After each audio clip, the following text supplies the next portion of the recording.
Nous sommes à l'ENSEM, l'École nationale supérieure d'électricité et de mécanique. Ici, on forme les ingénieurs qui auront à relever le défi de la transition énergétique et du numérique. C'est le jour des travaux pratiques pour les étudiants de 3e année qui vont naviguer entre 3 plateformes. C'est ici que ça se passe. Voilà. Donc là, vous avez une vanne qui vous permet de réguler la hauteur de chute.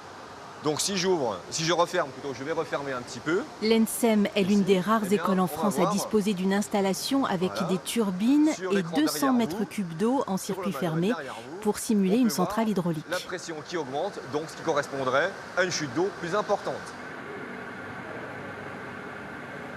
On a des plateformes expérimentales qui permettent de contrôler le débit, qui permettent de contrôler la vitesse de rotation de la turbine, qui permettent de contrôler aussi la chute d'eau. Donc ils vont agir sur ces différents paramètres pour tracer ce qu'on appelle la caractéristique de la turbine et en quelque sorte obtenir le rendement de notre machine. Donc c'est l'objectif de leur manip, c'est de me tracer, c'est de tracer ces caractéristiques.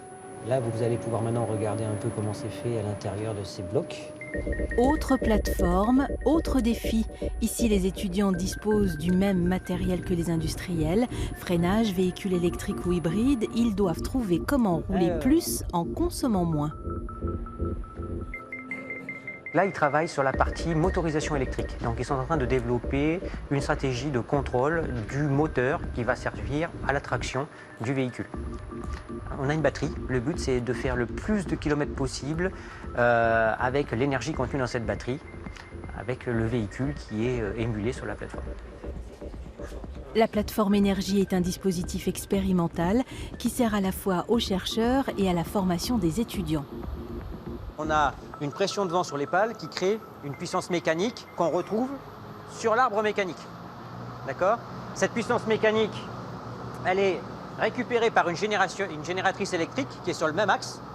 Et du coup, on récupère de l'énergie électrique. Et cette énergie électrique est ici utilisée juste pour allumer la lampe.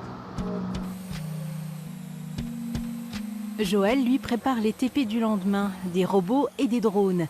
Ici, on parle automatique, mathématiques, informatique, mais le cœur de métier reste l'énergie et toutes les façons de l'économiser. Pour l'instant, les robots se déplacent uniquement sur la piste, et donc c'est du 2D. L'idée du drone, c'est de pouvoir étendre l'univers en 3D en intégrant toute la physique de vol pour complexifier un peu les choses et à terme avoir des projets de fin d'études, des projets d'ingénierie réels.